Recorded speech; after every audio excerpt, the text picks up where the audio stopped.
Estamos agora com 14 minutos passados das 4 da tarde e, como tinha já anunciado, temos em estúdio a doutora Ana Tércia Xavier, licenciada em Relações Internacionais pelo Instituto Superior de Ciências Sociais e Políticas da Universidade Técnica de Lisboa, adjunta da Secretaria Regional. Está cá para falarmos e olharmos para o Dia Internacional dos Monumentos e Sítios, mas para já, muito boa tarde, seja bem-vinda ao nosso estúdio, às nossas instalações. Não sei se já tinha estado cá nestas novas instalações. Sim, já tinha tido a oportunidade. Muito boa tarde, muito obrigada pelo convite. É sempre um prazer conhecer o rosto quem está por trás. Quem está por trás, e é uma voz que é muito familiar aos madeirenses, e é com muito prazer que estou aqui na JM, e também aproveito para felicitar pelas instalações e realmente pelas condições de trabalho que aqui têm. Muito obrigada, são ótimas, sem dúvida alguma. Esta data visa promover os monumentos e sítios históricos e valorizar naturalmente o património português, ao mesmo tempo que tenta também alertar para a necessidade da sua conservação e também proteção. Este Dia Internacional foi escolhido um tema, todos os anos é escolhido um tema, e o tema deste 2018 é Património Cultural de Geração em Geração. É por aqui que começamos, justamente gostaria que comentasse. Todos os anos há aqui um mote que é dado pelo Conselho Internacional de Monumentos e Sítios, o ICOMOS, e este ano tem a particularidade de acontecer em pleno Ano Europeu do Património Cultural. O mote que nós trabalhamos este ano, Património Cultural de Geração para Geração, está no cerne das preocupações daqueles que gerem o património no seu dia-a-dia, e assenta na própria definição daquilo que é o património cultural enquanto legado, não só do ponto de vista de edificado, mas também de artefactos, construções físicas, atributos intangíveis. Estamos aqui a falar de expressões que podem ir desde o vestuário à linguagem, à música, ao património musical. Portanto, aqui um conjunto de construções físicas e atributos intangíveis de um grupo ou de uma sociedade. Exato. Estamos a falar de uma celebração que é transversal do ponto de vista das diferentes organizações e dos diferentes países que aderem. Portanto, temos que pensar isto também numa lógica intercultural. Exato. Não podem ser situações muito específicas, porque isto é uma comemoração internacional. Internacional, exatamente. Portanto, nós estamos a falar de realidades que tanto podem suceder na América Latina, como podem acontecer no Canadá, na Europa Ocidental ou noutras geografias. Portanto, e tudo relacionado com cada costume, naturalmente, e a realidade de cada um dos países. Portanto, as temáticas são sempre temáticas que devem ser passíveis de apropriação por parte dos destinatários e pelos promotores. Neste caso, nós estamos a falar de situações que têm a ver com a condição humana e com o exercício da memória, não apenas como recordação, não olhando os monumentos e os museus ou os palácios como jazigos patrimoniais, ou seja, espaços onde estão depositados artefactos ou bens e equipamentos patrimoniais que nós atribuímos valor. Portanto, não se trata apenas dessa condição, trata-se sim da valorização desses espaços, não apenas como uma reserva do passado, mas de equipamentos e de pessoas que têm uma responsabilidade muito importante no presente. E essa responsabilidade está muito clara nesta expressão de geração para geração. Ou seja, por um lado, evitar a perda, o sentimento e, efetivamente, a fisicalidade que isso pode implicar, e nós estamos num tempo em que, infelizmente, as próprias guerras, as catástrofes naturais são riscos para o património, e não têm sido poucos os patrimónios que têm sido destruídos por esse mundo fora. Sim, e nós estamos num tempo em que nem os bens classificados pela Unesco têm sido preservados. Portanto, esta preocupação com a memória está assente também numa consciência de que isto não é uma situação adquirida. é preciso trabalhar. E é preciso trabalhar também no sentido de que estes bens são mantidos no presente e são transmitidos para benefício de gerações futuras. Portanto, nós não somos depositários no sentido de termos recebido e sermos herdeiros, mas somos apenas responsáveis por deixar o mundo um pouco melhor do que o encontramos e, por outro lado, criar conhecimento sobre aquele conhecimento que já existe. Os museus não são, como eu digo, jazigos patrimoniais, são centros de ciência e de conhecimento. Têm coleções que são a sua base. Isso à população. Sim, e a base do museu, que é a coleção, tem exatamente este propósito, no caso de quem trabalha com estes bens, de tornar estas coleções inteligíveis, seja do ponto de vista da acessibilidade física, nas preocupações com o acesso aos espaços, às condições de mobilidade, seja do ponto de vista da acessibilidade intelectual, fazendo com que estes valores, com que estes bens sejam mais compreendidos, sejam conhecidos e sejam, por esse motivo, também mais valorizados e defendidos. Curiosamente, num dos estudos que foi apresentado recentemente, dava conta de que a visita aos museus tinha crescido por parte da população portuguesa, da população residente. Portanto, isso é um bom indicador. É um indicador de que as pessoas estão mais abertas ao conhecimento do passado, ao fim e ao cabo, para sabermos um pouco mais como é que chegamos até aqui, por exemplo. Eu considero que isso resulta de um grande esforço e de um grande trabalho que é desenvolvido pelas equipas que estão nos museus e que tem exatamente esta preocupação de tornar as coleções mais inteligíveis. E os museus, enquanto que no passado, em muitos contextos, eram percepcionados apenas como um espaço de visita, os museus hoje têm uma função também de mediação social. Acontecem muitos projetos nos museus que não acontecem noutros sítios e que criam um valor acrescentado relativamente aos programas de outras instituições. Não raras vezes o museu serve como espaço de aprofundamento e de debate de questões que podem passar pelo património natural, com o património cultural. Estou a pensar, por exemplo, no Museu da Quinta das Cruzes, que tem um jardim belíssimo, onde podem ser visitadas salas e conhecidas as coleções de que este museu dispõe, nomeadamente ao nível das artes decorativas, e que é fácil fazer esta conciliação entre património natural e património cultural. E muitas atividades acontecem neste espaço, até em contexto escolar ou de associações que não têm grande proximidade com a realidade museológica, mas que o museu pode ser uma oportunidade para um grupo criar maior coesão. Pode integrar outros programas. O que eu quero dizer com isto é que cada vez mais os museus têm um papel na construção de sociedades mais justas, mais tolerantes também, e a diversidade ajuda a compreender também essa oportunidade.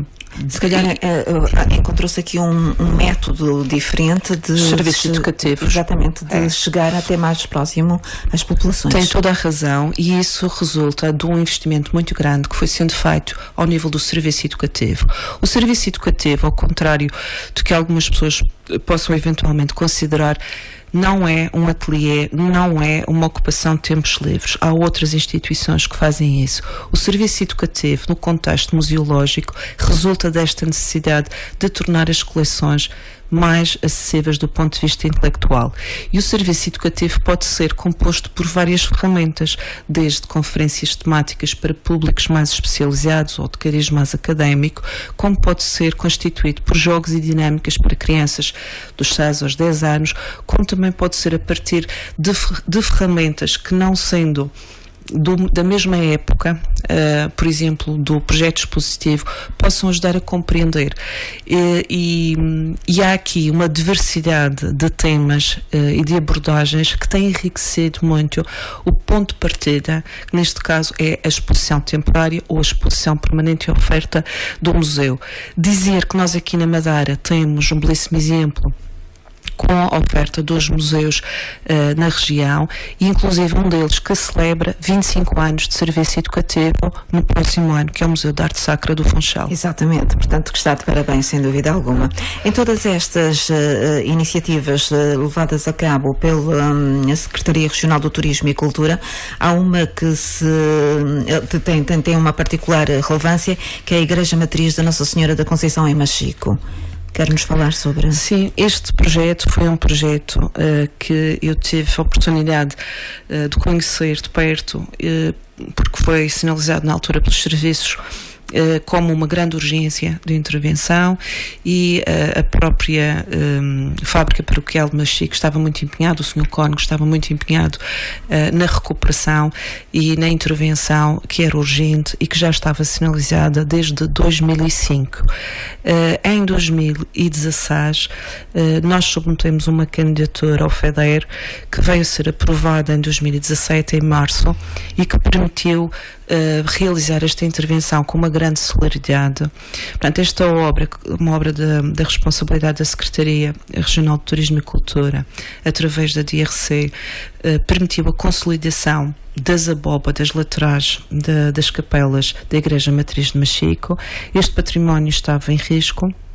Houve aqui um trabalho muito importante por parte dos técnicos da Direção Regional da Cultura e do acompanhamento que foi sendo realizado, que permitiu conhecer o estado deste... É sempre muito complicado a parte do restauro. Sim, sim. E foi um trabalho muito importante e muito nobre que a Direção Regional da Cultura realizou através dos serviços da Direção de Museus e Património Cultural.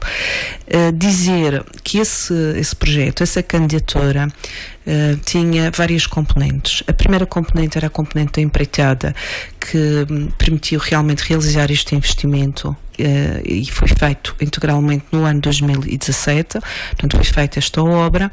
As capelas abriram ao público em outubro, permitindo que nas comemorações do Senhor dos Milagres a população já pudesse usufruir daquele património que é seu. Portanto, o nosso propósito é sempre devolver à comunidade em condições de fruição e de maior conhecimento aquilo que é o seu património. Claro.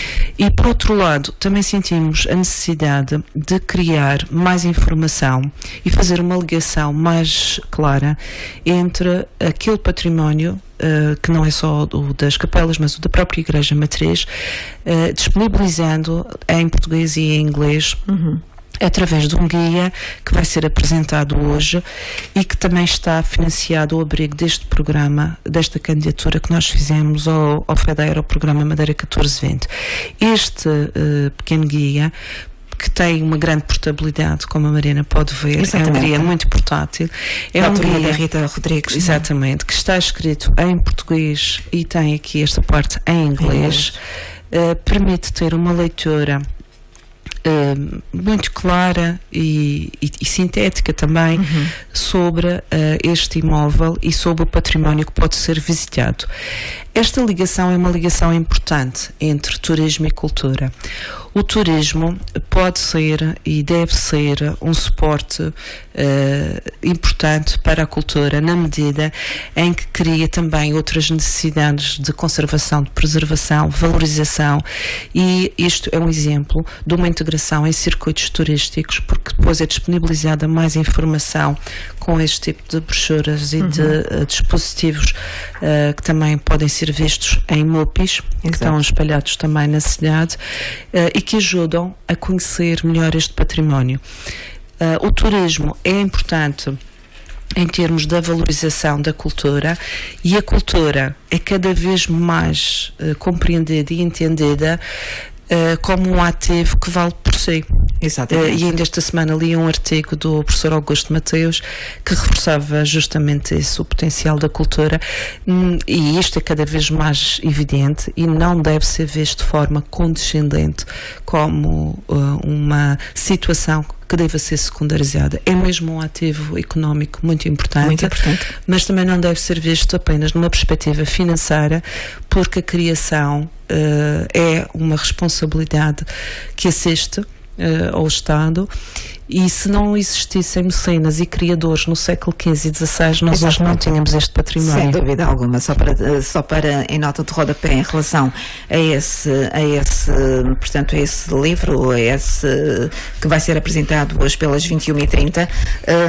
Depois cá está a componente também da arte, o património e também a música. Portanto, há um concerto comemorativo justamente que fecha a apresentação deste mesmo livro da autoria da Rita. Há pouco falávamos, e é extremamente importante focarmos também aqui, doutora Ana Tércia, porque já que estávamos a falar nas capelas, obviamente, seria mau não destacarmos aqui que foi criado justamente esse programa de visitas guiadas num conjunto de capelas da ilha, possuidoras de referências artísticas da mais alta importância na conjuntura do património regional, com uma duração plurianual, não é? Exatamente. Com a inclusão de diversas visitas de interesse e alguns momentos musicais também. Dizer que arrancam amanhã estas Capelas ao Luar. O projeto Capelas ao Luar é um projeto que eu tive a grata satisfação de poder ver nascer. Foi um projeto que começou em 2016. É um projeto que visa tornar, mais uma vez, esta questão da acessibilidade, tornar acessível património que é menos conhecido. É uma ideia do Dr. Francisco Claude, diretor de Serviços de Museus e Património Cultural, que iniciou esse projeto em 2016, exatamente com esta preocupação de valorizar património artístico móvel e também património edificado, que resulta desta riqueza que a Madeira dispõe. Numa primeira fase, o projeto Capelas ao Luar tem duas componentes muito importantes.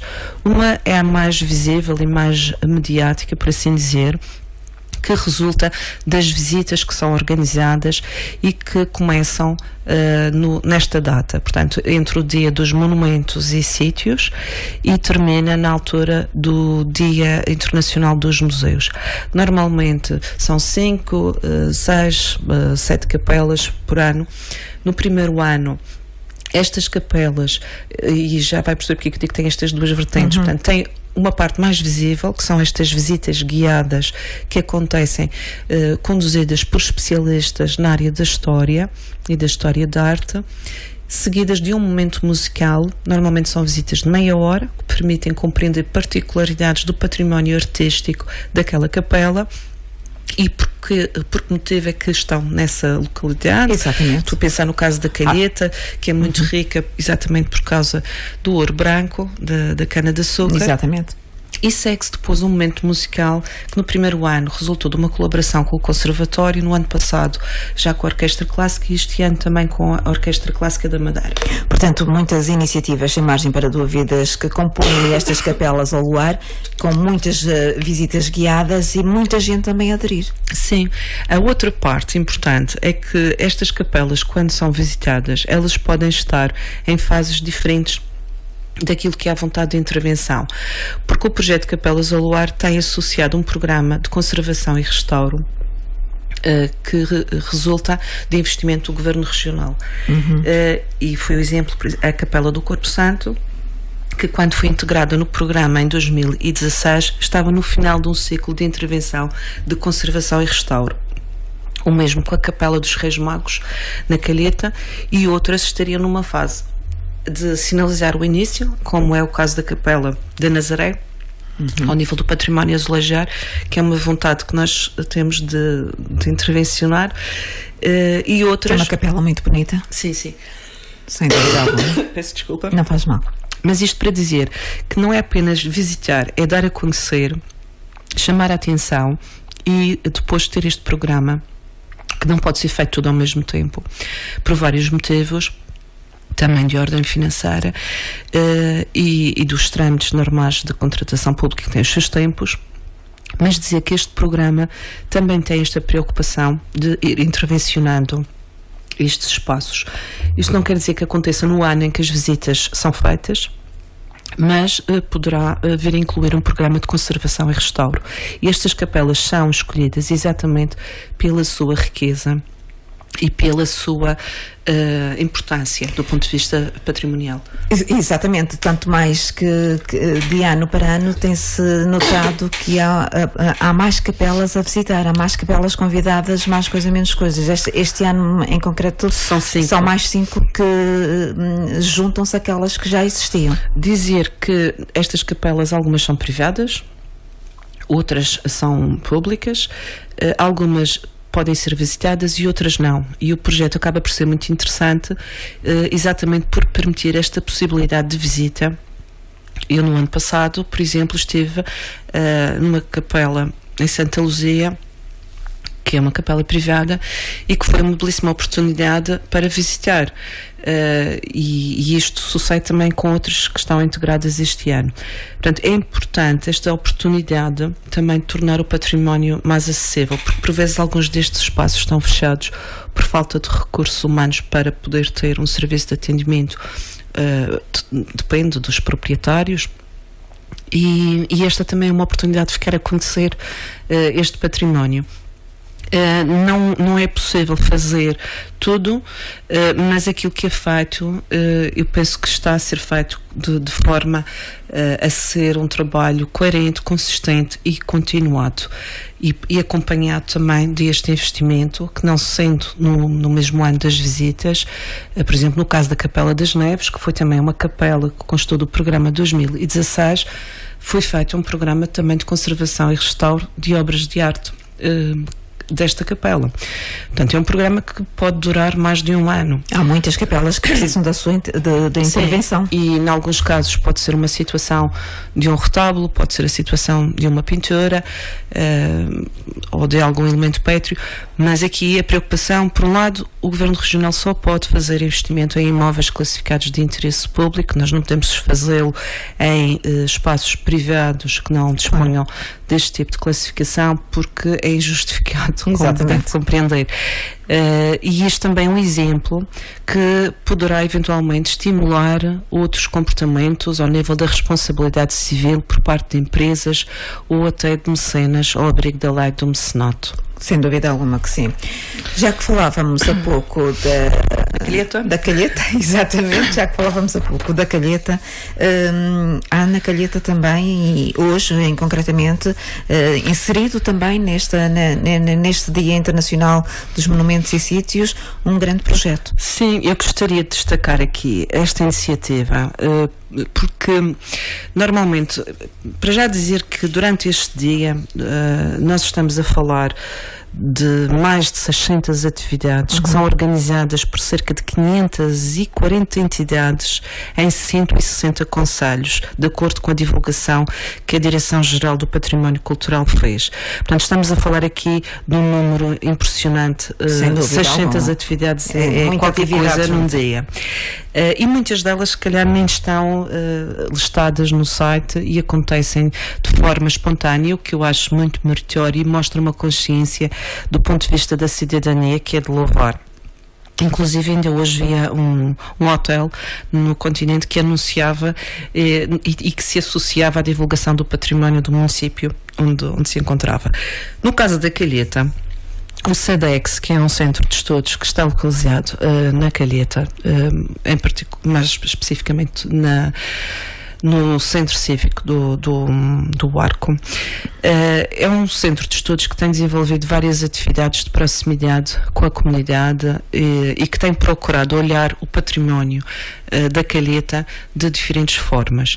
E tem um investigador a tempo inteiro, um professor destacado, o professor Paulo Ladeira, que tem desenvolvido um trabalho excelente, e esse trabalho foi consubstanciado sob forma de roteiros, que foi uma publicação editada no ano passado pela Câmara Municipal da Calheta, e hoje ele desenvolve um programa em parceria, portanto, o professor Paulo Ladeira, através do SEDEX, com a Câmara Municipal da Calheta, desenvolve um programa que pareceu-me extremamente interessante, porque numa zona onde num curto espaço estão implementados diversos edifícios com funções completamente distintas e que acabam por dar corpo àquilo que é o núcleo histórico da Vila da Calheta. E este projeto do Dia dos Monumentos e Sítios percorre exatamente este núcleo histórico, chamando a atenção não só para diferentes edifícios, mas para diferentes poderes e diferentes funções sociais que estão ali representadas. Desde logo a Igreja Matriz, que é uma construção iniciada no século XVI e que mantém alguns aspectos originais, como seja o portal, e que inclusive já foi objeto de uma atividade do Dar a Ver. E tem também esta particularidade dos tetos mudejares e um retábulo maneirista com um sacrário de prata e madeira de ébano. Portanto, há aqui um conjunto de elementos na Capela Mor, no conjunto, na própria entrada da Igreja Matriz, que permitem explorar aquilo que foi a riqueza deste concelho e que foi de alguma forma evidenciada nestas encomendas artísticas, porque era um concelho de facto muito rico, fruto do comércio da cana-de-açúcar. Isto reflete-se também, por exemplo, nas pratas. É uma igreja muito rica a esse nível. Depois, portanto, depois desta experiência ao nível do património artístico num espaço religioso, há também uma oportunidade de visitar uma estrutura que eu diria, portanto, património industrial. Estou a falar aqui do engenho da Calheta, que teve início em 1894, histórica, sem dúvida. Sim, movida a água, e que depois foi adaptado a vapor mais tarde, em 1901, e que tem aqui um papel muito importante na organização social e económica do concelho. E é importante porque ainda hoje é possível ver a elaboração e mantém em funcionamento algumas das antigas máquinas de moagem. Portanto, abril e maio é uma altura ideal para fazer a visita, porque de facto é possível observar. E eu acho interessante esta abordagem que o professor Paulo Deira faz, de passar por um espaço religioso, património artístico, passar por um espaço de património industrial, passa também pelo Fontenário, construído em 1922, que é um exemplar único no concelho pelas 4 faces. É o Fontenário que está mesmo abaixo do engenho, e que é importante para perceber também aqui o papel da água e do controle da água. Portanto, este engenho também era um engenho que era movido a água, portanto nós estamos a ver aqui o papel da água e o fontanário logo abaixo. O edifício da antiga Casa da Misericórdia, que é onde funciona atualmente a Câmara Municipal, também será objeto de visita. E isto é importante porquê? Porque nós estamos a falar de uma instituição, a Misericórdia da Calheta, que foi fundada em 1535. Teve início, este edifício depois foi adaptado para a escola, onde funcionou a Escola Simão Gonçalves da Câmara, e mais tarde a Escola Preparatória da Calheta. Isto é importante porque nós estamos a falar a Santa Casa da Misericórdia tinha um papel importantíssimo em termos sociais e em termos económicos, não só no Concelho da Calheta, neste caso em particular esta Misericórdia, mas é importante compreender a razão. Já desde o século XVI, naturalmente, compreender a sua função e a grande importância que teve de lá para cá. Depois, para concluir, tem uma visita ao edifício dos Passos do Concelho e ao engenho Forno da Cal, que foi construído em 1908, que é um engenho de moagem de cana sacarina e destilação de aguardente, que pode depois ser observado no atual Jardim da Vila. E mais tarde, em 1911, o proprietário mandou construir o Forno da Cal. Portanto, num pequeno espaço haverá oportunidade de fazer uma viagem através da história em vários aspectos: religioso, industrial, social, económico e político também. Exatamente. Com os passos do concelho. Dizer que associa-se uma última dimensão, que é a do património musical, com uma ideia muito feliz por parte da organização em promover um concerto com violas de arame nos engenhos, no edifício dos Engenhos da Calheta, hoje à noite, como conclusão deste percurso, com os músicos Vítor Sardinha e Nuno Nicolau, exatamente com a viola de arame. que tem a particularidade também de ter sido um instrumento usado pelo feiticeiro da Calheta. Exatamente, nas suas prosas.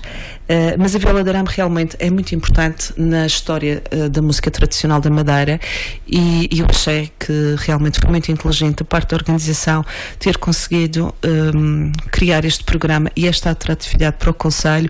E isto é um projeto que está orientado para a população, aberto a todos, e dizer que durante o dia de hoje todas estas iniciativas nos museus, nestes espaços, são iniciativas de entrada livre, e as pessoas têm de facto muito gosto. Eu tenho às vezes a possibilidade de visitar alguns espaços e ver a satisfação que os técnicos e os dirigentes sentem ao receber as pessoas para quem prepararam os programas. Sem dúvida, dizer também ao auditório que muitas destas ações não passam só para o dia de hoje. Sim. Portanto, prosseguem obviamente para outros dias, como já vimos aqui, este em concreto da Calheta, portanto é aberto à população em geral, e poderá ser, portanto, apesar do concerto ser esta noite, poderá ir estar nas próximas semanas e sempre naturalmente disponível ao auditório.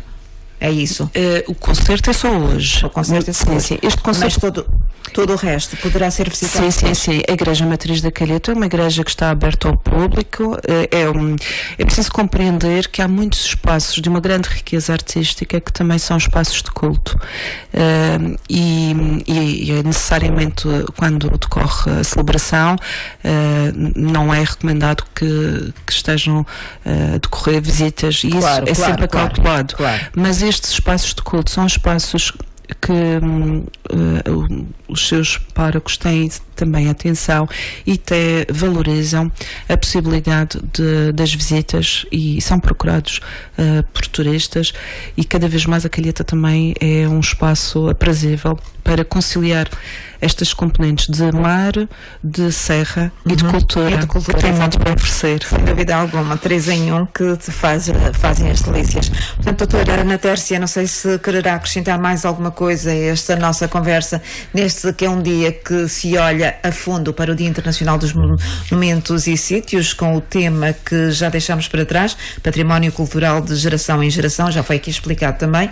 Não sei se quererá deixar alguma nota em rodapé. Olha, gostaria só tenho aqui à minha frente o cartaz oficial do Dia Internacional dos Monumentos e Sítios, e dizer que aparecem aqui uma série de palavras quase em subtítulo. É verdade. E eu gostaria de dizer essas palavras porque acho que elas dizem muito sobre o novo posicionamento e a abertura que existe para cruzamentos interdisciplinares e para uma maior compreensão, porque nós não podemos ter a ambição de querer chegar aos outros e chegar à população em geral se não soubermos também fazer estes cruzamentos artísticos e interdisciplinares.